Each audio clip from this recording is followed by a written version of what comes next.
Eu sou Ariadne Gatolini, editora-chefe do Jornal de Jundiaí, e hoje eu trouxe aqui uma pessoa muito especial para os jundiaenses.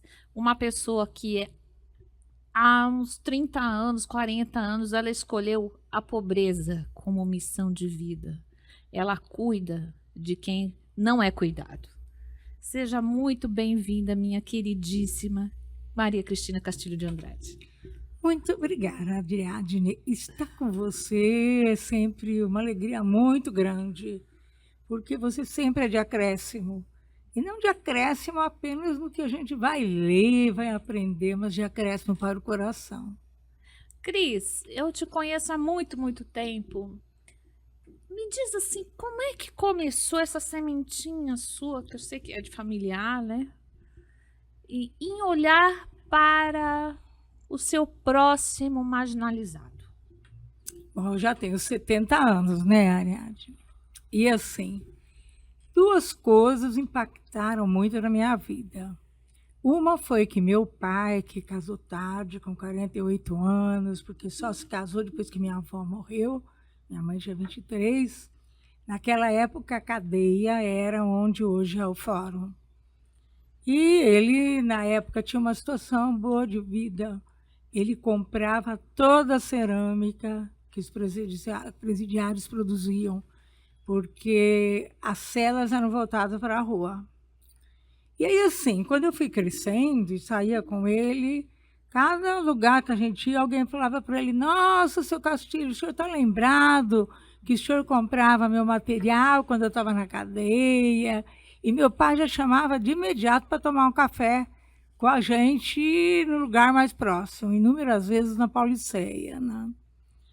E a minha mãe trabalhou, primeiro ela deu aula há um ano, mas depois ela trabalhou como visitadora para as famílias quando era detectado que alguém estava com tuberculose, isso em 1946.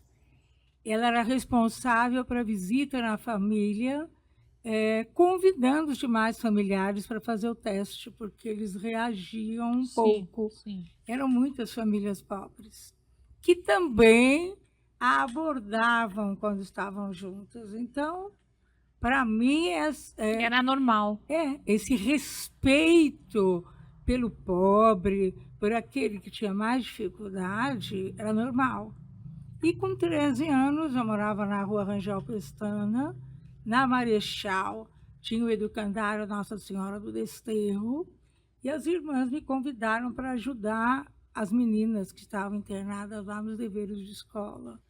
E aí as coisas vieram vindo. Quando é que você começou esse trabalho com as mulheres prostituídas?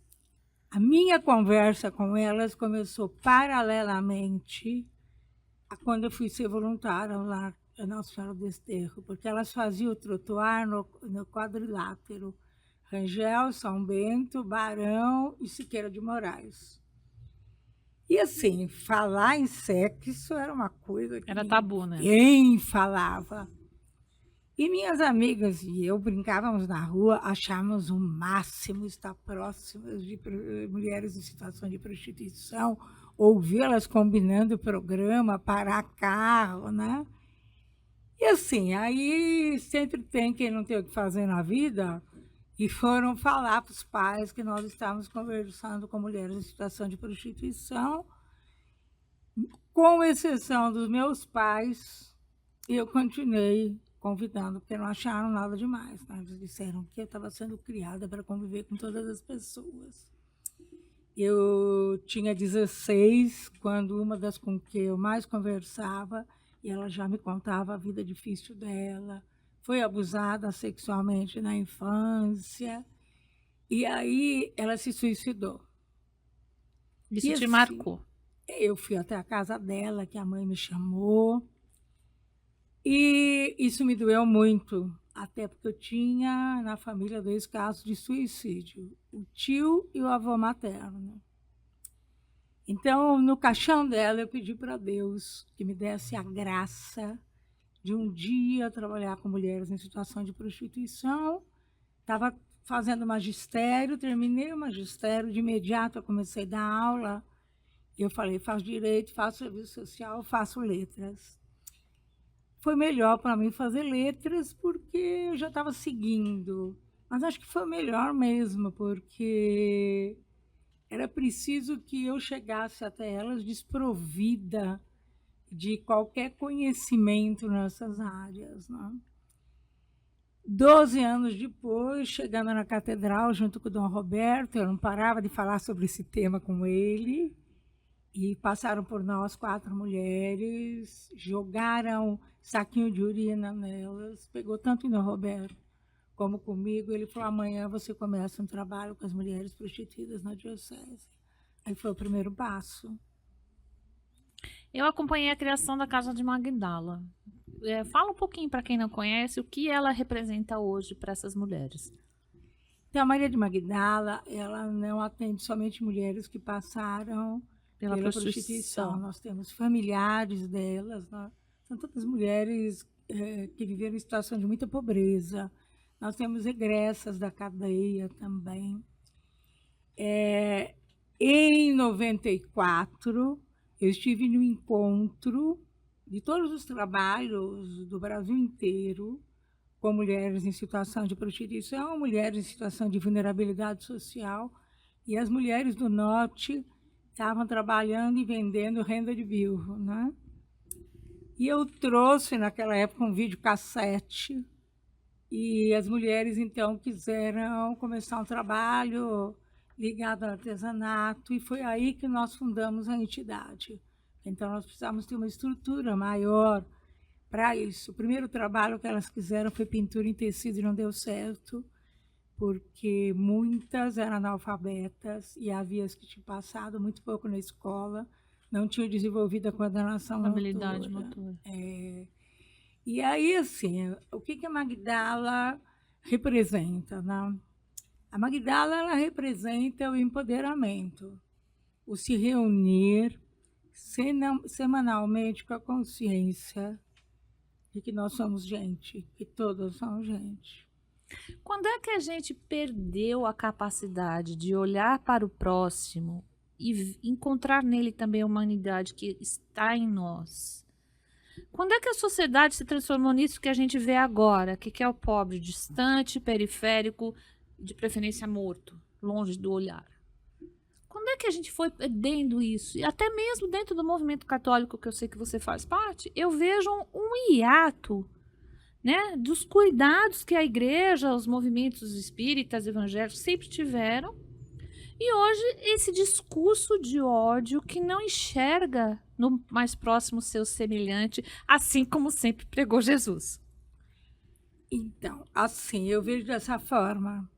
Ajuda-se o pobre que é adaptado de alguma forma à sociedade.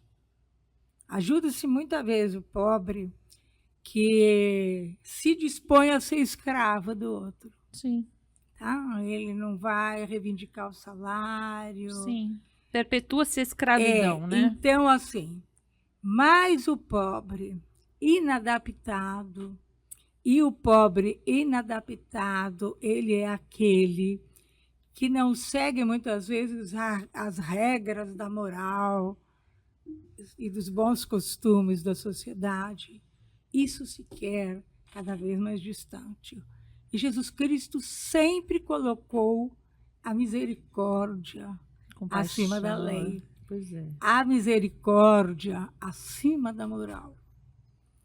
E eu penso, em relação aos inadaptados, você sabe que a minha paixão pelos inadaptados, sim, eu penso assim, não se enxerga que ele também tem uma história por trás dele. Claro, uma história de abandono social, familiar.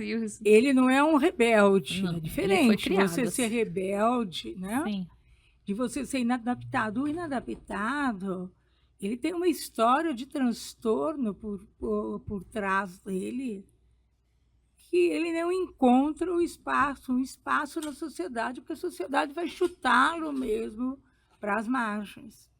E se ele insistir e sair das margens e for para o centro da sociedade, aí o ódio se torna maior. Sim. Porque aí você enxerga a ferida. Enquanto ele tá na periferia, tá tudo bem, né? Porque aí você enxerga a ferida. Sim. E quando você enxerga a ferida, mesmo que você não queira admitir, você é culpada por ela também. Todos nós compactuamos com isso, né? Então. À medida que nós votamos, à medida que nós não exigimos os direitos que são de todos. Sim. Agora, eu me lembro, há mais de 20 anos atrás, que você falou assim pra mim: olha, eu preciso trabalhar antes. Olha, eu tô trabalhando aqui nessa ponta, mas eu preciso trabalhar com criança, porque eu preciso cuidá-las antes que elas cheguem a essa margem. E aí eu fui te encontrar lá no Jardim Novo Horizonte, numa garagem, gente. Era uma garagem que essa mulher lia para as crianças e trazia o livro e escrevia. E hoje você atende quantas crianças nesse projeto que é maravilhoso lá, na ONG Casa da Fonte. Não é ONG, né? Casa da Fonte. É ONG. É ONG. É ONG. Agora, a iniciativa foi da Companhia Saneamento de Jundiaí, que me contratou para criar um projeto social no entorno socioeducacional. E aí, assim, eu escolhi como espaço um boteco. Por quê? Porque aquele boteco estava desocupado. A primeira proposta era ir para dentro da estação, mas a estação, eles iam passar por alguém. E eu achava que tinha que ser uma coisa. E o boteco, a calçada, ele estava na calçada. E aí a gente foi formando um projeto, ouvindo a comunidade, quais eram os maiores anseios dos pais, quais eram os maiores anseios das crianças e dos adolescentes. Respeito, afetividade, mas os pais pediam para tirar os filhos da rua e ampliar os horizontes. E o ampliar os horizontes, ele é relativo, porque ampliar os horizontes não é ele virar um cientista. Se ele tem um transtorno, ampliar os horizontes é mostrar quais são os dons dele para poder desenvolver isso. Hoje nós estamos com 206 crianças e adolescentes e 96 jovens e adultos que fazem os cursos profissionalizantes. 206. Sim. E uma coisa que me alegra o coração quando eu vou lá é que você fala a linguagem deles. Muitas vezes eu peguei você falando com alguém, com alguma criança, 12 anos já, e eu falo assim, não estou entendendo nada que ela está falando. Eu não entendi o que você falava com ele, porque você sabe a linguagem. Professora de letras que você desce para o nível deles e fala a linguagem deles, que isso é um grande dom. Como é que é essa sua proximidade? Como é que você consegue fazer isso? É anos de experiência? Você sabe o que está rolando? Olha, eu gosto de saber do que está rolando. Inclusive, constantemente, eles me passam alguns funks que eu tenho que ouvir, porque são os que eles estão cantando mais por aí. E eu preciso saber o que aquele funk fala. Sim. E eu não me escandalizo. Não certo? pode, né? Nunca me escandalizei com nada. Graças a Deus. Mas eu tenho que saber, porque tem muito funk também que incentiva a violência, incentiva o crime. E aí eu vou estudar a história também de quem compôs aquele funk, né? Para poder conversar um pouco com eles sobre isso. Então, assim, eu ouço coisas fantásticas. A nosso limite de idade é a partir dos 7. Mas nós temos um grupinho de 6 com os irmãos mais velhos que tomam conta. Se não deixar ir junto, eles também não vão. Não tem com quem ficar. Então, sexta eu estava conversando com uma de 6. E foi ela que veio me pedir paga. Aí eu falei assim, então, seu irmãozinho vai nascer, você vai ajudar a criar? Não, criar não, Deus já criou, está criado lá já na barriga da minha mãe. Olha. Eu vou ajudar a cuidar. Olha que interessante a visão dela. E nessa conversa com eles, do dia a dia, tanto com as crianças como os adolescentes, você também depois pode conversar com os pais, né? O que está acontecendo. Quais são os riscos dentro daquilo que está acontecendo. Eu não sei entrar assim, eu tenho uma certa facilidade de entrar no mundo deles. Agora, eu tenho uma outra ONG que eu acompanho ali no São Camilo, que é assim, aviltante quando a gente entra na ONG, que também atende criança, a quantidade de drogas que tem na calçada da ONG, né? Quer dizer, nunca se chega a tal segurança pública que eles falam, não chega ali, né? Então, essa criança de 6 anos, ela para entrar na ONG, ela tem que passar pelas drogas. O Novo Horizonte não tem essa situação crítica, mas eu já vi você barrando crianças que estavam sob efeito de drogas. Você falou assim, aqui você não entra. Então, esse deve ser um dos maiores problemas que você enfrenta lá. Há 12 anos que nós não temos um adolescente que tenha consumido droga, ou tenha ido para o tráfico, Olha que coisa ou maravilhosa. tenha ido para... E a gente não faz pregação sobre isso. E há 12 anos que nós não temos também nenhuma menina grávida. Olha, isso é fantástico. A gente teve uma ano passado de 17 anos, porque ela queria sair de casa e mudar para casa do namorado. Sim. Ela já estava com 17, né? Estava com 13, 14. Eu não sinto... Não é que eu Essa não pressão. sinto. Essa realidade existe no bairro, mas assim, eu sou um pouco respeitada, porque quem atua nessa realidade, porque eles têm com a gente filhos e netos também. Agora, o Cris, como é que é? Você tá me falando 204, né? 206, eu imagino que tem mais 206 que precisasse disso, mais 206 que precisasse disso. Se você tá me falando que há 12 anos você não tem drogadição ali dentro, nem a gravidez precoce, a gente tá mostrando para a sociedade que se a gente tem um projeto legal, as coisas não acontecem. Sim, e que a sociedade não vai ser atingida. Exatamente. Mas nós abrimos matrículas agora em meados de janeiro, e nós fizemos uma média que não conseguimos matricular uma média de 95. Por quê? Não adianta lotar o espaço, que você não consegue dar uma atenção individualizada, né? Então, a empresa está estudando uma maneira de ampliar para que a gente possa realmente matricular todos. Entendeu? Agora, o que é que você está oferecendo atualmente lá? Para as crianças, nós temos reforço de português, de matemática, nós temos computação, judô, capoeira, ginástica artística, ginástica rítmica, jazz, arte circense, artesanato, futebol, vôlei, acho que capoeira eu já falei, né? Música. E música. Temos musicalização também.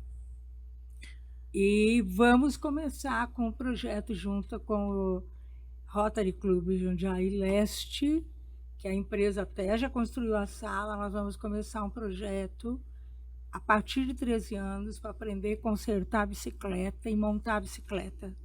Porque, assim, é um meio de transporte deles. Porque lá é reto, gente. Ao contrário de Jundiaí, aquele é um bairro mais plano, né? E aí, assim, eles tanto podem consertar a bicicleta deles, como eles podem começar a trabalhar em conserto de bicicleta. E uma das pessoas que aderiu ao projeto tem uma bicicletaria no bairro, né? Então, isso também é muito importante. É muito legal, é um empreendedor local ali mesmo. Há uns anos atrás, você tinha um projeto muito bacana, que eu não sei se você ainda tem, para diminuir abuso sexual.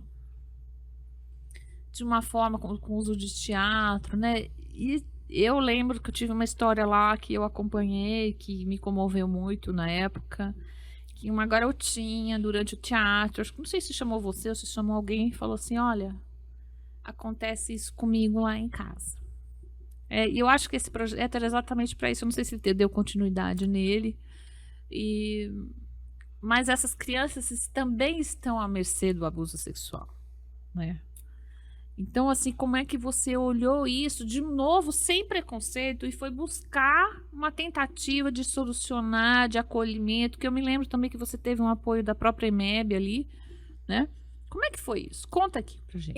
Na oficina de emoção com a psicóloga que nós temos também, para todas as faixas etárias, um dos pontos que a gente trabalha é sobre isso, entendeu?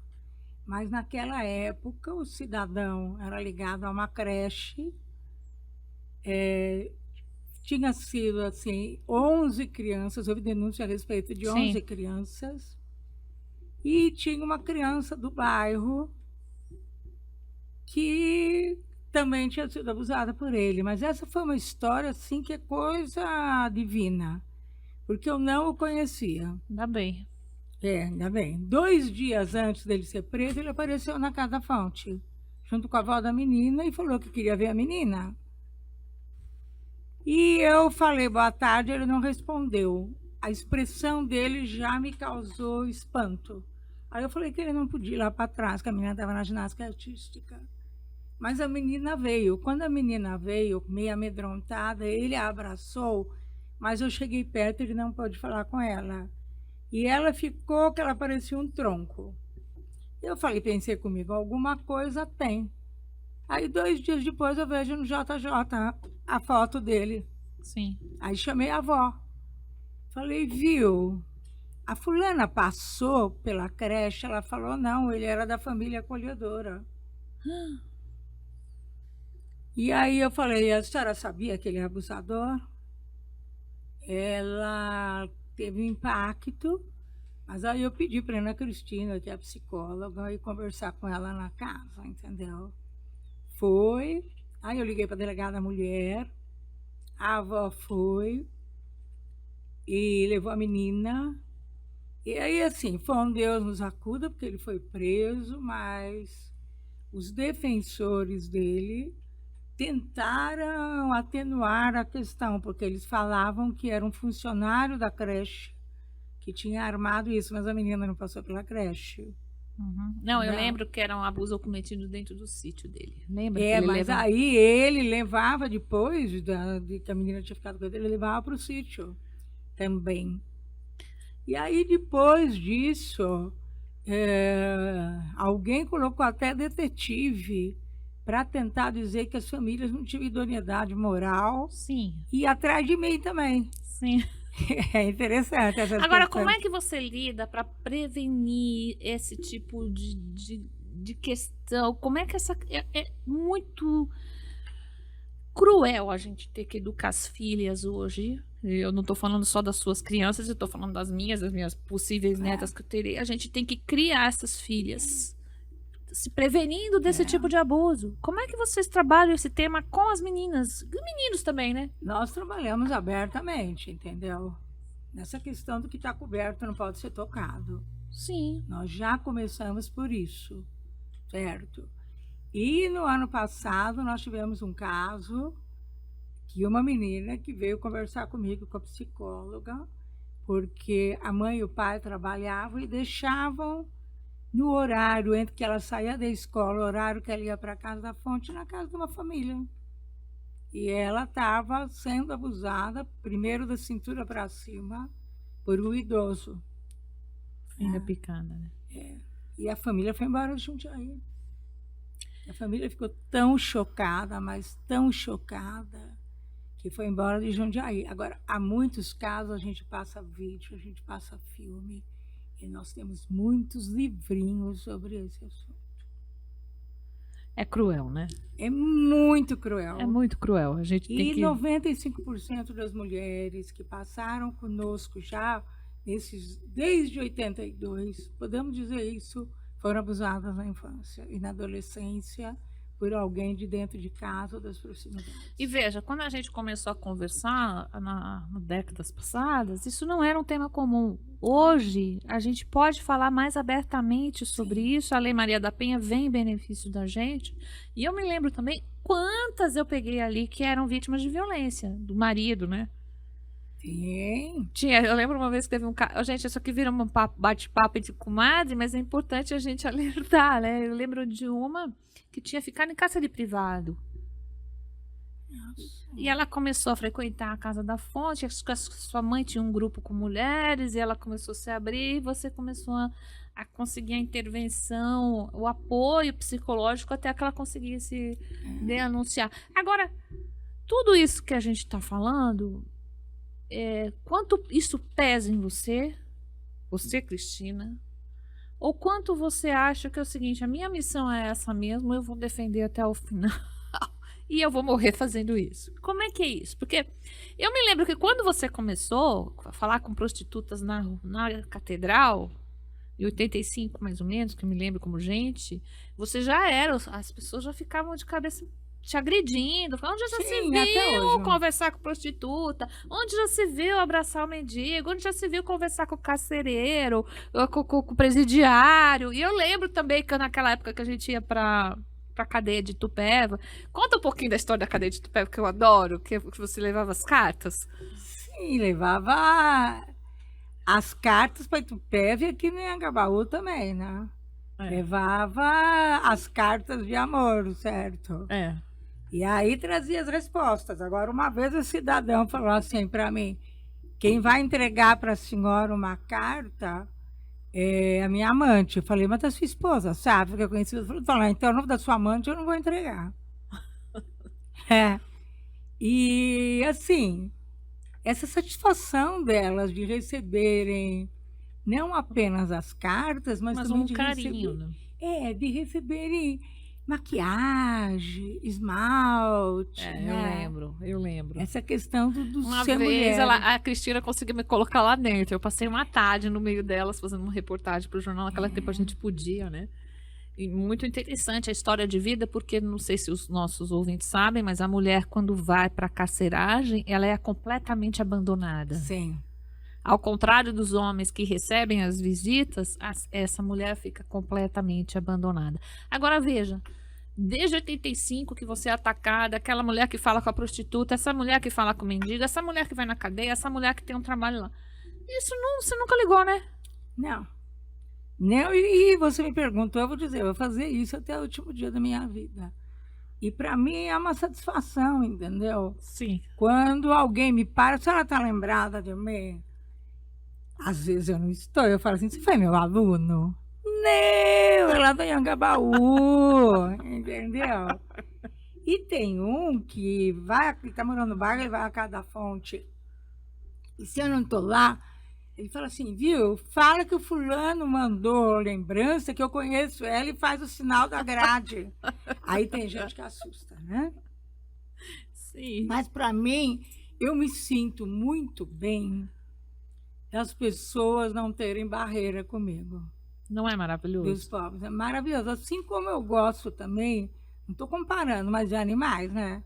Quando algum bichinho, que bom, gato nem se diga, né? Mas aparece aquele gambazinho que se alimenta de fruta, de verdura. Sim. Ele tem um nome próprio lá. Não é gambá, mas é. E que eu pego no colo, que ele está caído, e que ele fica bem no meu colo, nossa, eu me sinto tão feliz. Então, assim, que as pessoas não tenham barreira comigo, isso me faz um bem imenso. Você já tem discípulas? Tá criando isso? Eu pego as pessoas que gostam, né? Porque nesse mundo tá cada dia mais difícil a gente achar pessoas com competência de acolhimento à população marginalizada, né? Ao periférico. Você precisa criar escola, mulher. Mas eu sinto assim, é algo que me fortalece, é algo que me preenche, essa proximidade com. Entendeu? Eu sempre brinco com a Cristina que quando eu morrer, ela vai estar lá me esperando, porque ela é mais idosa que eu, e eu vou falar assim para São Pedro: olha, eu sou amiga da Cristina Castilha, posso passar? Olha, entre as grandes alegrias do ano passado, na década de 80, que eu conversava com as mulheres na praça, eu conversava com os meninos que o Mocó era no coreto. Sim. E tinha umas meninas lá muito doidas, né? E no ano passado, uma apareceu lá em outubro, eu não me lembrava dela, ela disse que agora ela também já é minha senhora. Ela falou, meu sonho sempre foi estudar, nunca estudei.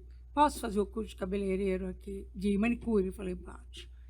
Aí ela fez o curso de manicure, em dezembro, ela assim, com a foto dela, com o primeiro diploma que ela ganhou na vida, sabe? E todos os lugares que ela ia, ela falou que ela não ficava por causa do olhar, a gente tem que educar o olhar. Tem que educar né? o olhar. O olhar de preconceito já é uma marginalização. De olhar nos olhos, entendeu? Isso, Exatamente isso.